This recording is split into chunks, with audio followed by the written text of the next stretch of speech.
तो हेलो मेरे प्यारे दोस्तों, तो कैसे हो आप सभी। उम्मीद करता हूँ आप लोग स्वस्थ होगे, मस्त होगे। तो मैं आपका स्वागत करता हूँ हमारे प्यारे से YouTube channel LIA preparation classes पर। यहाँ पर आपको सारे सब्जेक्ट हैंड डिटेल नोट्स के साथ हमारे द्वारा बोर्ड पर लिखा हुआ प्रोवाइड करा दिया जाएगा, जिससे आप अपने अच्छे से नोट्स तैयार कर सकते हो।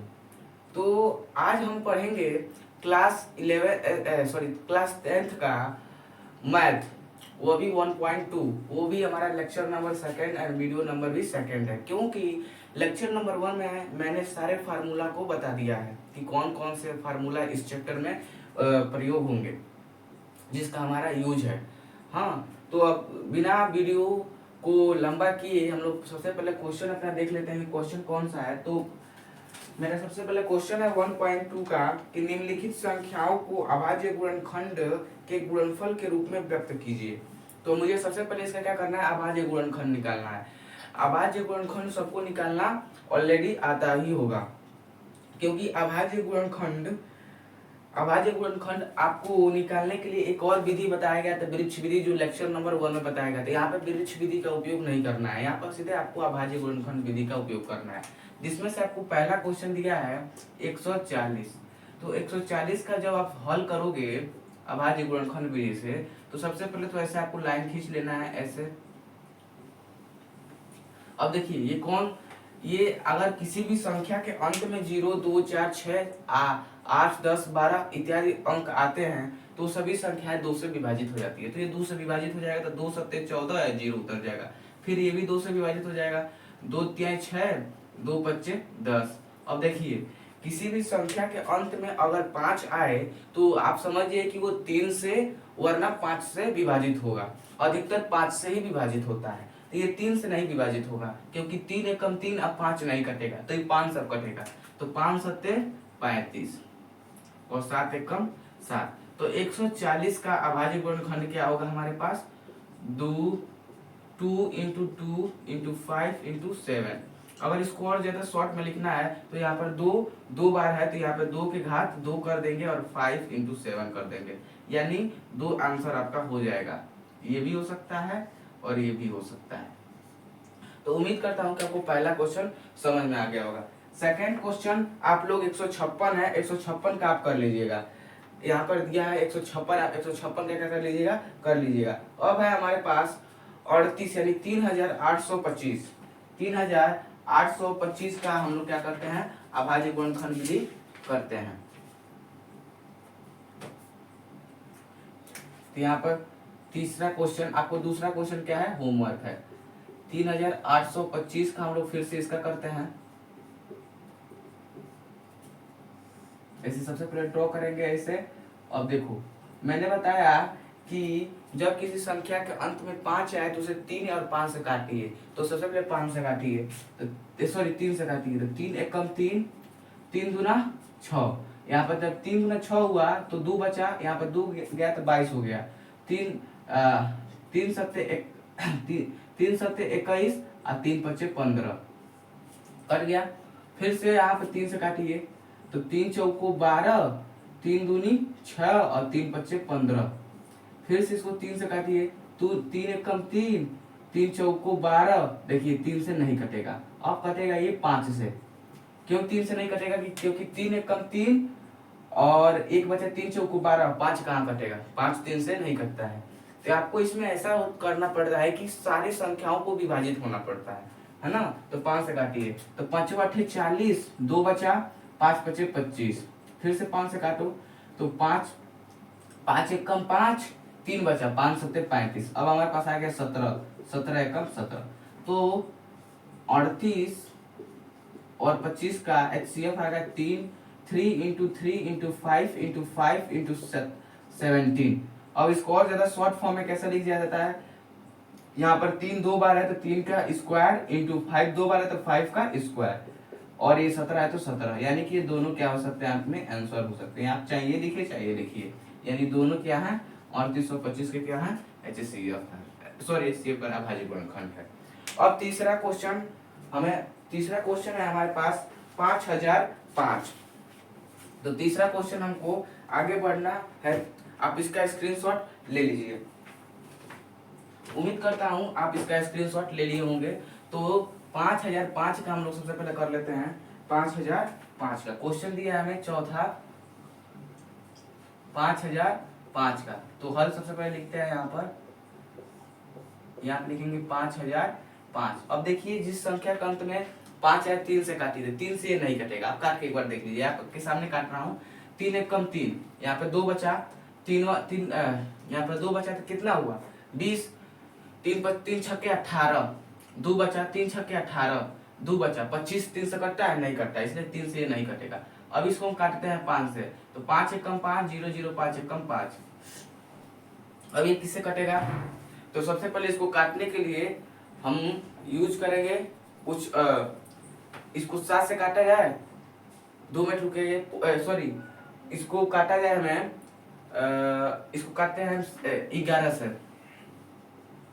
11 एक कम 11, सॉरी 11, इसको काटते हैं हम 11 से, तो कटेगा हमारे पास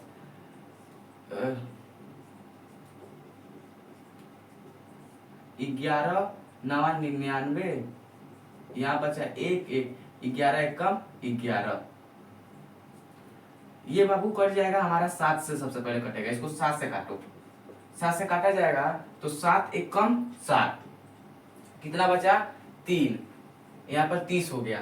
तो 7 पच्चे 35, 7 चौको 28, 7 चौको 28, 2 बचा, 7 तरीके 21, यहाँ हुआ 100, आपके पास कितना आ गया 143। अब ये देखो ये हमारा किससे कटेगा 143, 143 हमारा कट जाएगी 11 से कट जाएगा। तो 11 एक कम 11, 11 तिहाई 33, अब ये किससे कट जाएगा 13 से कट जाएगा। यानी इसका अभाज्य गुणनखंड क्या आ गया 5005, इसका अभाज्य गुणनखंड क्या आ गया 5 इंटू 7 इंटू 11 इंटू 13। अब इसको हम इस रूप में नहीं लिख सकते हैं क्योंकि इसका वैसा रूप नहीं आया है, इसलिए नहीं लिख सकते हैं। आप समझोगे कि ये कैसे कटा है, यहाँ पर मैंने कैसे जाना, क्यों देखो मैं कैसे जाना, क्योंकि इसको काटोगे तो 11 एक कम 11, 11 कट जाएगा, हाँ कट जाएगा। अब देखो 91 13 से कट जाएगा, 13 सत्ते 91, तो 7 बार में 13 से कट जाएगा, यानी सबसे छोटी यहाँ पे 7 से काटो, फिर 11 से, फिर 13 से, समझ गया। सबसे छोटा से काटा जाता है, एकदम क्रम वाइज काटा जाता है। ये नहीं कि अब देखो 5 है तो यहाँ पे 13 से ये कट जाएगा, 5005 13 से कट जाएगा, 11 से भी कट जाएगा, लेकिन मैंने 5 से क्यों काटा, क्योंकि क्रम है। क्रम से चलोगे, नियम से चलोगे तो मैथ आपको मतलब फॉलो करेगा। हाँ, और उसके बाद से हमारा 5वां क्वेश्चन है 7429, 7429। अब हमारा 5वां क्वेश्चन है 7529। इसको हल किया जाए, एक बार देख लिया जाए 7529। अब देखो लास्ट में 9 है तो विषम संख्या है, तो जिस संख्या के अंत में विषम संख्या है उसे विषम संख्याओं से काटो, जैसे 3 5 7 9 11 13 17 सॉरी 15 17 19 है ना। तो आप सभी से काट लोगे तो नहीं आएगा, इसको काटो आप 17 से काटो। आप जब इसे 17 से काटोगे तो कितना आएगा, यहाँ पर गुणा कर लेते हैं, सॉरी यहाँ पे भाग कर लेते हैं, कितना आएगा या साइड से 17 एक कम 17। आपके समझने के लिए यहाँ पर मैं आपको क्या कर रहा हूँ, भाग कर ले रहा हूँ। 17 एक कम 17, 17 दूना 34, 7 51, 7 चौको 59, 17 पच्चे 85, 17 चौको कितना हो जाएगा 68 हो जाएगा। इसको घटा लिया जाए तो 15 में से 8 से कितना होगा, 5 उधर 2, 8 6 कितना होता है 15। अब यहाँ पर क्या हो जाएगा 2 उतर जाएगा, तो 17 पच्चे 85 अधिक हो जाएगा, 17 चौको 68, 17 तिया 51, यहाँ हो जाएगा 2 में से 1 जाए 1, और यहाँ पर क्या हो जाएगा 1। अब हो गया 119, क्या हो गया 119। यहाँ तक सही है, 7529, यहाँ तक आपको सही है, कोई दिक्कत नहीं। चलिए अब देखा जाए तो अब इसको काटा जाए तो 17 नवा नहीं 17 सत्ते 119 कट गया। अब ये कट गया हमारे 4 3 7, इतना कट गया, इतना बार में हमको हमारा क्या हो गया, विभाजित हो गया। क्या हो गया, इतना बार हमारा क्या हो गया, विभाजित हो गया। क्या हो गया, इतना बार में हमारा विभाजित हो गया। सही तो है। यहाँ पर थोड़ा सा मिस्टेक है, 17 4 29 है, 17 4 29 है, यहाँ पर थोड़ा सा मिस्टेक हुआ है। यहाँ पर होगा हमारा 17 दूनी 34, 17 तिया 51, 17 चौको 68, 17 चौको 68। 14 में से 8 जा कितना होगा, तो 14 में से 8 जा हमारे पास 7 होगा, नहीं 14 में से 8 जा हमारे पास कितना होगा, इधर बचा 2 और उधर बचा 4, यानी कि 6 होगा। 8 4 14, सही तो है। 8 6 14, 8 6 14, इतना क्लियर तो है। उसके बाद से 2 उतर जाएगा, 17 दूनी 34, 17 तिया 51, इतना क्लियर तो है। 17 4 3 7। अब इसको काटा जाए किससे, अब इसे काटा जाए हम लोग, 17 से कटेगा नहीं, 19 से काटा जाए, देखा जाए 19 का जाए, 19 एक कम 19, 19 दूनी, रुक जाओ यहाँ पर फिर से काटा जाए, ऐसे किया जाए।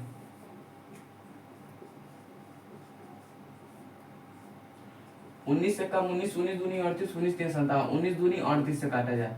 13 में से 8 जाए कितना हुआ, तो 13 में से 8 जा 5 और 7, और 19 तिया 19 29 57, ये कर क्या 57, ये कट गया है ना। यानी कि 23 बार में क्या हो जाएगा, 19 से विभाजित, और 23 किससे विभाजित हो जाएगा, 1 से, यानी 75 229 17 इंटू 19 इंटू 23 से आप क्या हो जाएगा, विभाजित हो जाएगा। और ये भाग क्यों दिया जा रहा है, अगर मान लो तुम्हें ऐसा नहीं समझ में आया तो उससे भाग देकर यहाँ पर लिख सकते हो, है ना।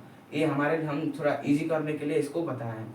आप हम चाहते तो डायरेक्ट आपको क्वेश्चन सीधे सॉल्व करा सकते थे, हाँ, लेकिन नहीं, मैं यहाँ पर आपको समझिए कि मुझे कुछ नहीं आ रहा है, आपकी तरह मैं विद्यार्थी बन के यहाँ पे क्या कर रहा हूँ, क्वेश्चन सॉल्व कर रहा हूँ। थोड़ी सी गलती करूंगा, थोड़ी सी सही करूंगा, जिससे आपको कुछ समझ में आएगा कि यहाँ पर गलती हुआ है, यहाँ पर सही हुआ है, यहाँ पर गलत हुआ है, यहाँ पर सही हुआ है। तो उम्मीद करता हूँ कि आपको पांचों क्वेश्चन, यानी कि 5 में से एक क्वेश्चन छोड़ा गया है, जिस बहुत आसान है, आप कर लेंगे। 4 क्वेश्चन आपको बताया, उम्मीद करता हूँ 4 क्वेश्चन आपको अच्छा लगा होगा, अच्छा समझ में आएगा। अब दूसरा तीसरा चौथा क्वेश्चन को हम लोग सॉल्व करते हैं। आप लोग तब तक वीडियो को पॉज करके लिखिए। अब हमको अगला क्वेश्चन दिया है कि पूर्णांकों के निम्न युग्मों के HCF तथा LCM ज्ञात करें तथा इसकी जांच करें कि दो संख्याओं का गुणनफल, यानी कि दो संख्या को क्वेश्चन में दिया गया है 1 और 2, यानी दो संख्याओं का गुणनफल सदैव क्या होता है, HCF इंटू LCM के बराबर होता है, या LCM इंटू HCF होता है। तो आपको नहीं मालूम हो तो सबसे पहले आप जान लीजिए कि अगर लेक्चर नंबर 1 देखेंगे तो आपको तो ये वीडियो समझ में आएगा, नहीं देखेंगे तो नहीं समझ में, क्योंकि दो संख्याओं का गुणनफल क्या होता है, HCF इंटू LCM होता है, यानी कि A इंटू बी बराबर LCM इंटू HCF होता है। A इंटू बी बराबर क्या होता है, HCF इंटू LCM होता है।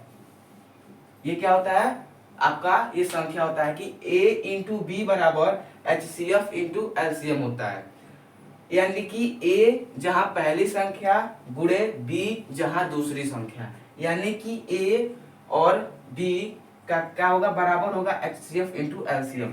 तो सबसे पहले बोल रहा है कि इस युग्मों का HCF तथा LCM ज्ञात करें। तो जब आपको ऐसे प्रश्न दें और दो संख्याओं की बात की जा रही है तो आप सबसे पहले क्या कीजिए, HCF ज्ञात कर लीजिए। तो चलिए हम HCF ज्ञात कर ले रहे हैं। 26 का HCF क्या होगा, 2 से कट जाएगा, 2 एक कम 2, 2 3 6, और ये 13 से कट जाएगा। और 91 का जब बात किया जाए तो 7 से कट जाएगा 13 बार में, और ये 13 एक कम 13। अगर 26 का HCF कितना आ गया, 2 इंटू 13, और यहाँ पर 91 का HCF कितना आ गया, 7 इंटू 13। अब देखो 13 दोनों में कॉमन है तो HCF बराबर कितना आ जाएगा, 13। HCF हमारे पास कितना आ गया, 13 आ गया।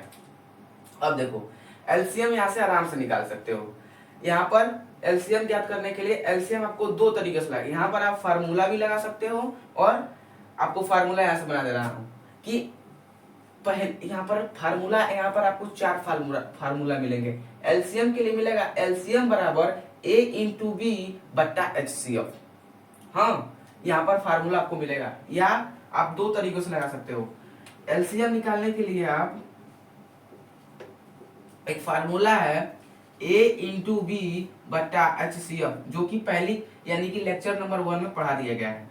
यानी कि ए इंटू बी यानी 26 इंटू बी का मतलब 91 बट्टा एचसीएफ का मतलब 13, और 13 सत्ते 91।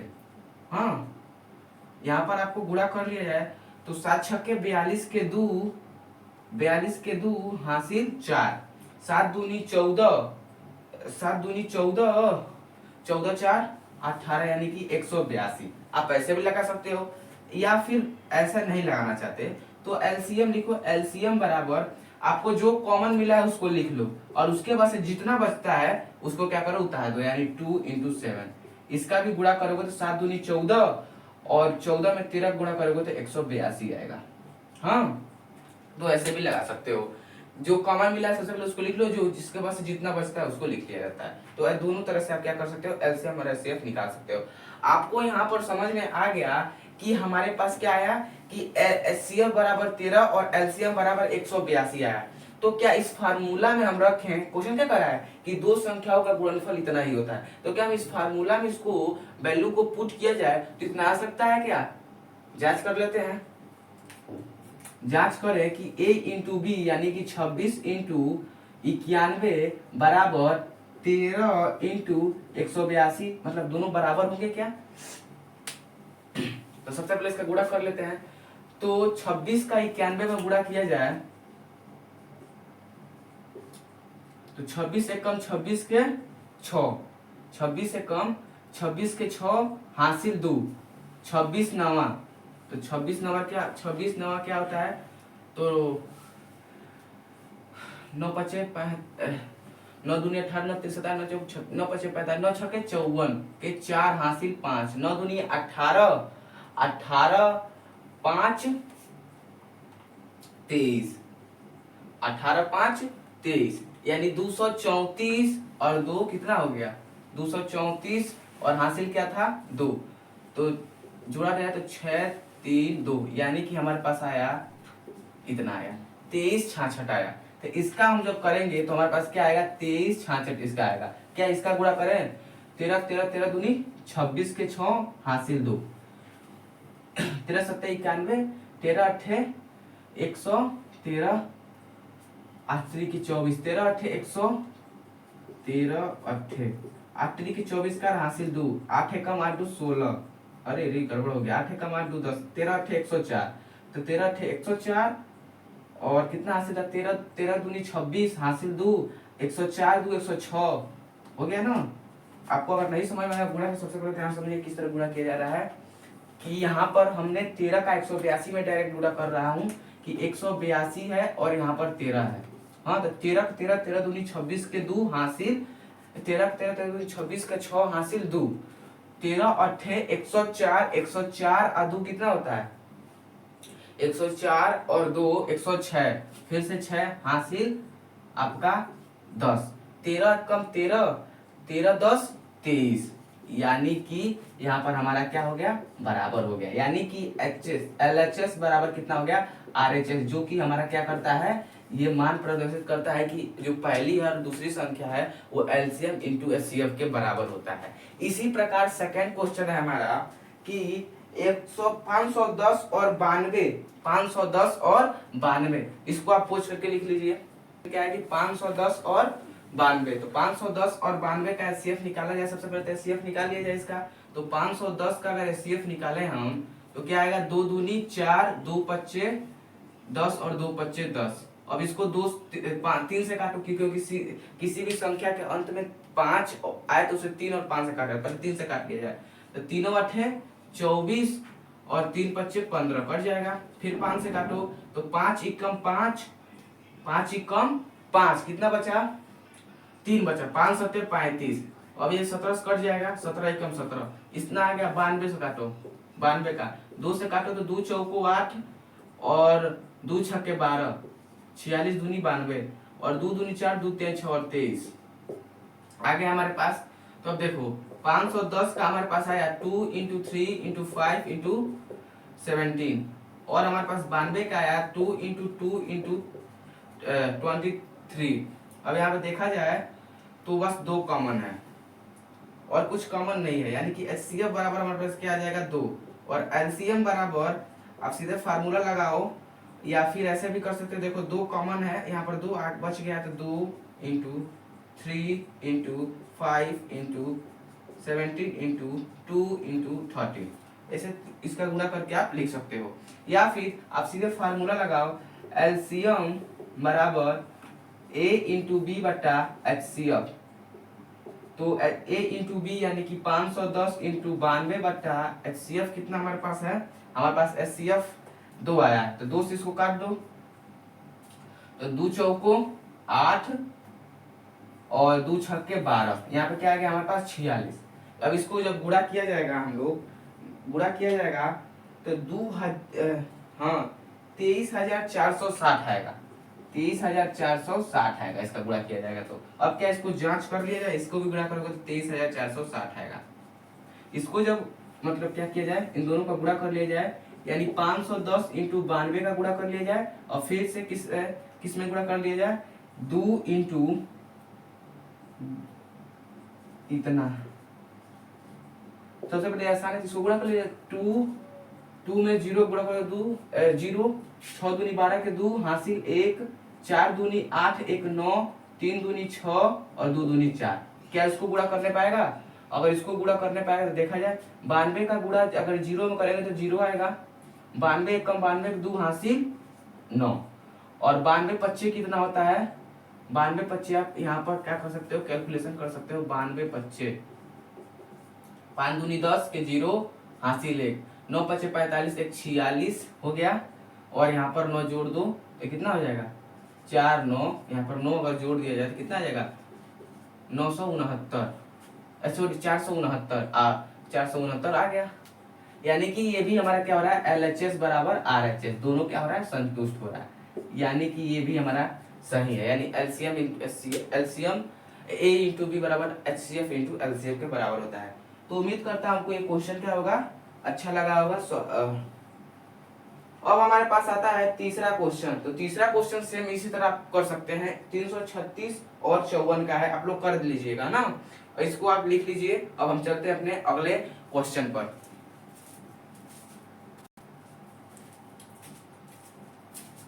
अब हमारे पास है अभाज्य गुणनखंड विधि द्वारा निम्न पूर्णांकों के HCF तथा LCM ज्ञात करें। तो आप जानते हो कि हमने लेक्चर नंबर बताया है कि जब दो संख्या दे तो उसका LCM HCF कैसे ज्ञात करें, जब एक संख्या दे तब उसका LCM HCF कैसे ज्ञात करें, जब तीन संख्या दे उसका LCM HCF कैसे ज्ञात करें, जब चार संख्या दे तब कैसे उसका LCM और HCF ज्ञात करें। तो हमको 3 दिया है, तो इसका सबसे पहले हम HCF ज्ञात कर लेते हैं। जब आपको ऐसा दे तो आप सबसे पहले HCF ज्ञात कर लो, कोई दिक्कत की बात नहीं। तो यहाँ पर 12 का जब HCF हम लोग ज्ञात करेंगे तो 2 छक्के 12, 2 तिहाई 6 और 3 एकम 3, 15 का निकाल लिया जाए, 3 पच्चे 15, 5 एकम 5, 21 का निकाल लिया जाए, 3 सत्ते 21, 7 एकम 7।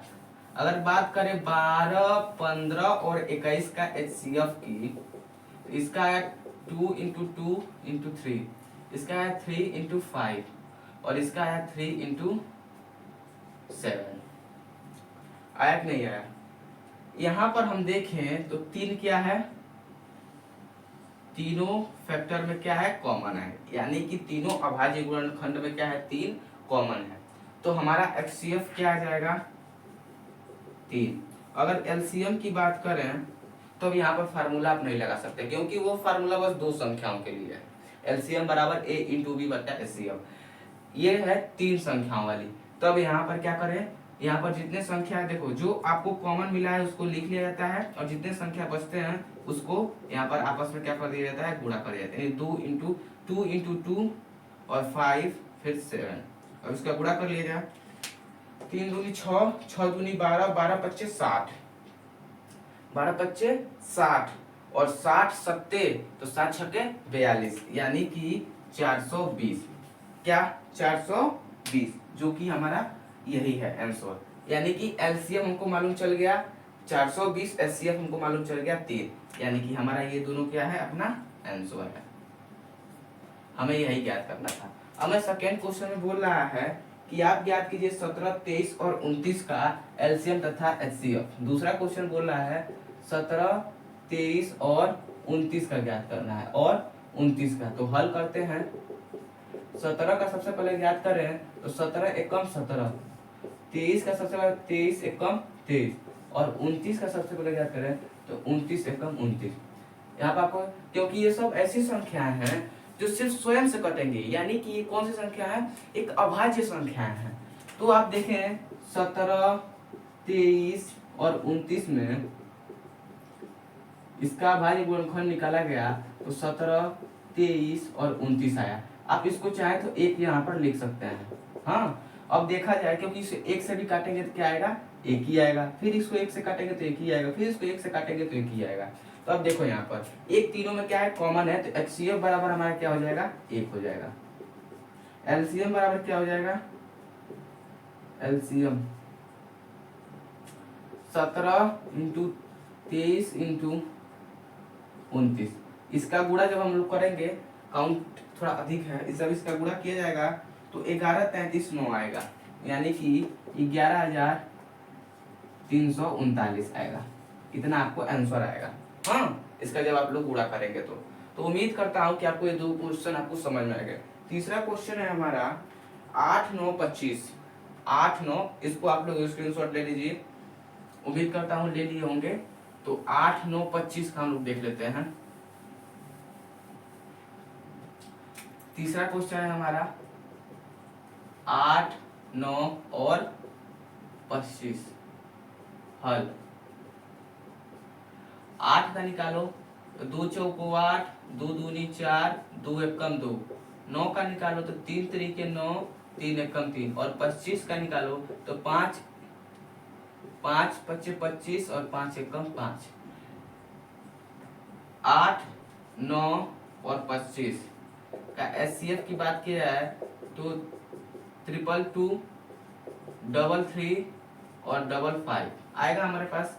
अब यहाँ पर देखा जाए तो कोई ऐसा मतलब अंक नहीं है जो कि तीनों में क्या हो, उभयनिष्ठ हो, यानी कि तीनों में क्या हो, कॉमन हो। तो जब कहीं भी ऐसा सिचुएशन मिलता है तो हम एक को कॉमन ले लेते हैं।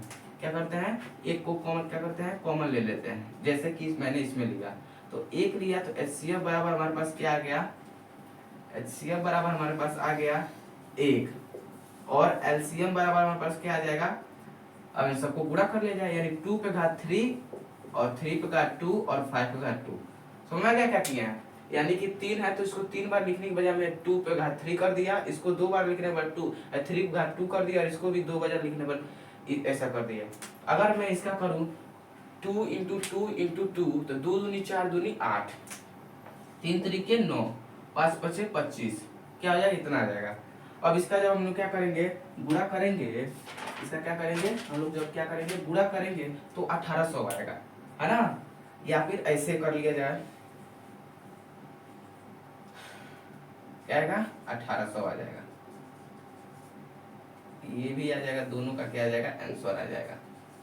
एलसीएम इतना और एचसीएफ 1 और एलसीएम 1800। तो उम्मीद करता हूं आपको क्या होगा कि ये वीडियो अच्छा लगा होगा और ये 3 क्वेश्चन समझ आएगा। तो इस क्वेश्चन में, इस हम लोग लेक्चर में क्या करेंगे, 1, 2, 3, 4 क्वेश्चन को सॉल्व करेंगे, है ना, आसान तरीके से। और इसको आपको कोई डिफिकल्ट की बात नहीं है, इतनी इजी मेथड। मान लो आपको ये काउंट करने का बारी मतलब क्या आया, तो आपको जैसे कि मान लीजिए कि मैं इतना भी आपके लिए फेमस नहीं हूँ कि मैं आपको, अगर मैं लंबा वीडियो करके पढ़ाऊं तो आप पसंद करेंगे मुझे। आपको चाहिए शॉर्ट नोट्स, तो मैं शॉर्ट दे रहा हूँ, आप लोग सीधे आप क्या करिए, आपको विश्वास नहीं है तो आप क्या करिए, इसको गुणा कर लीजिए। हाँ, क्योंकि मैं जब गुणा करूंगा तो लंबा समय हो जाएगा, क्योंकि वीडियो 1-2 मिनट अधिक हो जाता है। इसको जल्दी आप पोस्ट करके लिखिए। अब हम चलते हैं चौथे क्वेश्चन पर। अब हमारे पास है लास्ट क्वेश्चन की एचसीएफ बराबर 9 और एलसीएम को ज्ञात करना है। ये इस चैप्टर का सबसे इजी क्वेश्चन है, सबसे इजी क्वेश्चन। क्योंकि आपको जब ऐसा दे तो समझिए कि जो अंदर है ये क्या है, इसकी संख्याएं हैं, यानी एलसीएम की भी क्या है, संख्याएं हैं, और एचसीएफ की क्या है, संख्याएं हैं। एचसीएफ हमको 9 दिया है, हमको एलसीएम ज्ञात करना है। तो सबसे पहले आप जानिए कि पहली संख्या हमको क्या दी है 306। तो पहली संख्या को हम डिनोट करते हैं ए से, तो ए बराबर दिया हमको 306 और बी बराबर दिया हमको 657। हाँ, तो एलसीएम एचसीएफ हमको दिया है कितना 9, हमको एलसीएम ज्ञात करना है। तो चूंकि हम जानते हैं कि एलसीएम बराबर होता है ए इंटू बी बटा एचसीएफ। हाँ, तो ए का मान दिया हमको 306 इंटू एचसीएफ दिया है हमारा 657, सॉरी एचसीएफ पर है दूसरी संख्या दिया है, एचसीएफ दिया हमको 9। इसका जब हम मतलब इसको काटेंगे, यहाँ से 9 से काटा जाए इसको, तो 9 किसे काटा जाए, इसे काटा जाए, इसे काट लिया जाए क्योंकि ये आसान लग रहा है। 9 चौको नहीं 9 3 27, 9 चौको 36, 9 3 27 कितना हुआ 3, 9 चौको 36 34। जब इसका हम लोग मल्टीप्लाई करेंगे तो 22 33 और 22 33 8 आता है शायद कि, हाँ 8 ही आता है, 22 33 8, क्योंकि ये जैसे कुछ क्वेश्चन होते हैं जो याद हो जाते हैं। तो 22 33 8 हम लोग जैसे हम लोग पेपर दे जाते थे तो आंसर याद कर लेते हैं कि इसका 22 33 8 आता है। एक आपको प्रश्नावली होगा जिसमें 22 33 कुछ आता हो, 11 टाइप का आता होगा। तो उम्मीद करता हूँ आपको ये समझ में आ गया होगा। इस तरह के आप क्वेश्चन आप लगाना सीखिए, क्योंकि इस तरह के क्वेश्चन मतलब बोर्ड में पूछे जाते हैं। हाँ, तो आप इसका स्क्रीनशॉट ले लीजिएगा। उम्मीद करता हूँ वीडियो जब अच्छा लगा तो लाइक सब्सक्राइब एंड शेयर कर दीजिएगा और बेल आइकन को क्लिक करके ऑल पर सेट कर दीजिएगा, क्योंकि जो मैं वीडियो पढ़ाऊंगा जिसका नोटिफिकेशन सबसे पहले आपको जाएगा, आप लोग उसे देखकर एंजॉय कर सकते हो वीडियो को। अपने हैंडी टेल नोट्स जो हमारे द्वारा प्रोवाइड किए गए हैं उसे आप अपने द्वारा उसे अच्छे से लिख कर पढ़ सकते हो। तो ओके, आप लोग कर लीजिए।